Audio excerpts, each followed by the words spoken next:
There Are Trees by Maxwell Shanley from Dropleaf Press, 2017. Chapbook Series number 3. What's in your life? What's in your realm of documentation? What lies in the tact of your observations? Are there trees, or are there other proximal things? Are these things seen up or seen down? And where are you standing when it all comes together, pressed in at once, like textured pages tied together with red thread? Like springtime in a hot and dry landscape. Quote, "For that which stands, for that which falls." Unquote. As Maxwell Shanley says, opening the book, opening the outwardly, which we need, which I felt the pressure to absorb, language, this communication, this zealous ideal. I think of how I think of standing. I think of how I think of falling. I think of what I owe to these positions, what we all, each of us, owe to these perspectives. A dominant discord. But also a fantastical optimism. It is not a poetry of complacency or nicety. It is a poetry of mature design, precise like a joust, widening like breeze. So then, there is movement throughout, then, and movement relates these things. This is how we lead from point A to point B. I suppose a lot, that we also must gauge how these things, these spasms of inspiration, these lives within the life we live, creep upon us, how they actually arrive, how they arrive from once where they were before heading off to their next position.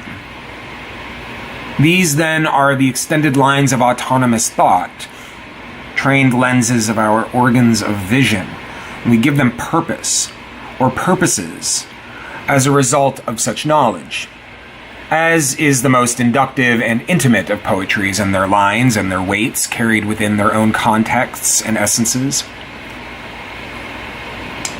I suppose, and then I shudder, I spasm, and I look back at Shanley, at his work in There Are Trees, at his earnest undertaking, like shovel to sunlight, filled with matter, raised, offered a gift, a proposition propped up or extended, muscles aching, but strong is the response to the ache, like a smile. Regressive, what's in your life? And upon identification, what to do?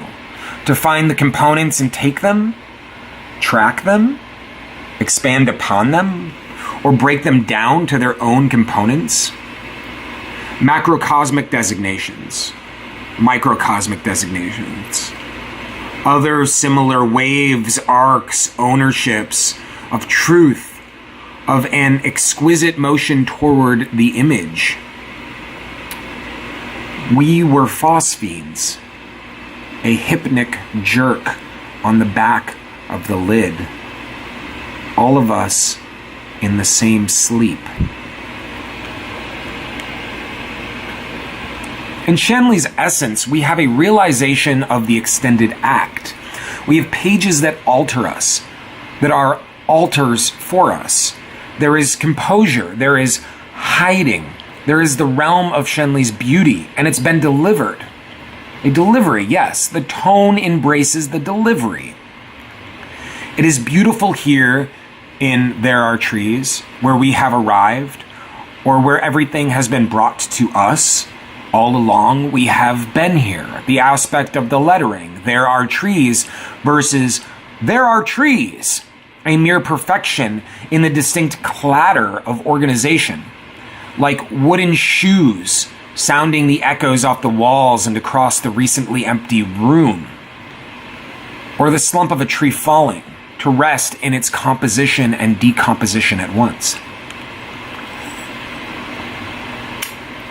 To open enough to allow the connotative experience requires effort and effortlessness. Paradoxically, Shanley's voice is as much a voice of breath as it is a voice of calm and rest. The breath, as it speaks these lines, showers the landscape, merging the liquidous with the earthly, creating an exemplary murk. Again, dualities. Primitive meets exceptionally complex, grandiose meets straightforward. The words speak themselves.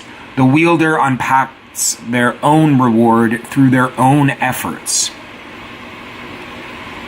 And you are a piano, and let me be the crack in the glass, the salty water drinking away your walls. The breath as the statement is intoned, carefully, as a book should be.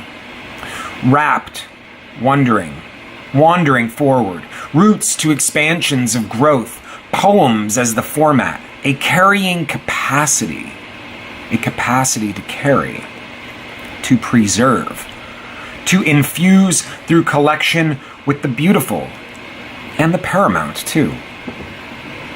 But only such as it is matter of fact, a calm, an inhale meeting an exhale in a common boundary of excellence.